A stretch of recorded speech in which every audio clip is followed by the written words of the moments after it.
मानसहरा का खूबसूरत तफरीही मुकाम नारान 5 माह की तवील बंदिश के बाद सियाहों के लिए खोल दिया गया है।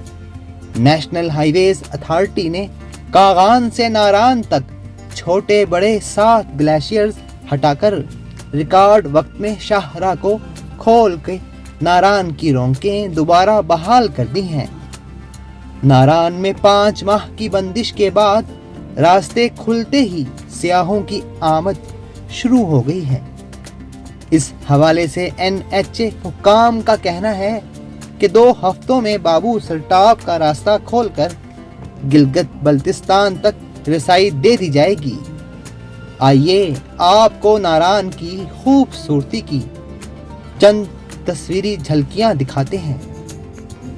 ये है कुदरती हुस्न से माला माल वादिये नारान। नारान कुदरती हुस्न का एक मुंह बोलता सबूत है।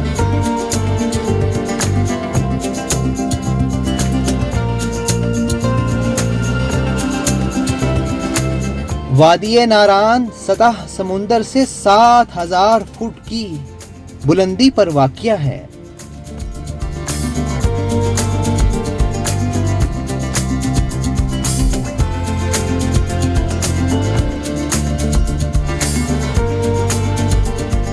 और ये है दरियाए कन्हार का यख बस्ता पुरशोर पानी जो सियाहों के लिए एक अलग कशिश का हामिल है।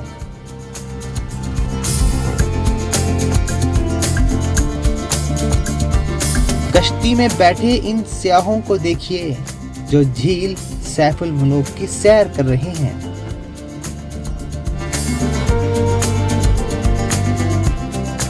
नारान बुलंदो बाला सरसब्ज और बादलों से ढके पहाड़ कुदरती हुस्न की हकीकी अक्कासी कर रहे हैं।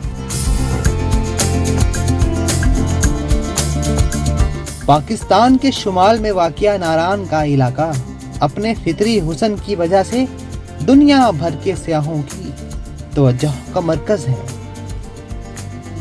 यहाँ पहाड़ की बुलंदियों पर भी लोगों का बसेरा है।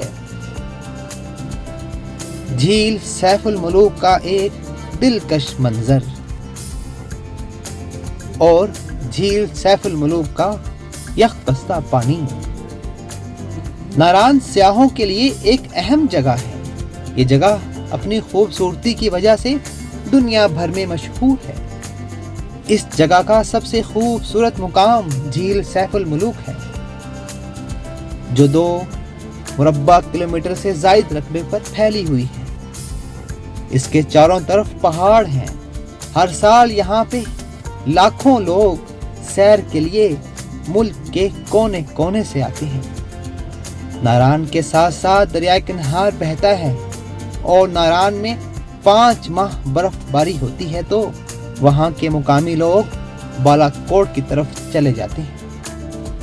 यहाँ कम से कम 10 फुट बर्फबारी होती है और यही वो वक्त होता है जब पहाड़ों से जंगली जानवर नीचे नारान में आते हैं जिनमें तेंदुआ और रीछ अहम है। क्या जाने में हमारी कश्मीरी और ये आज हम इस वक्त हूँ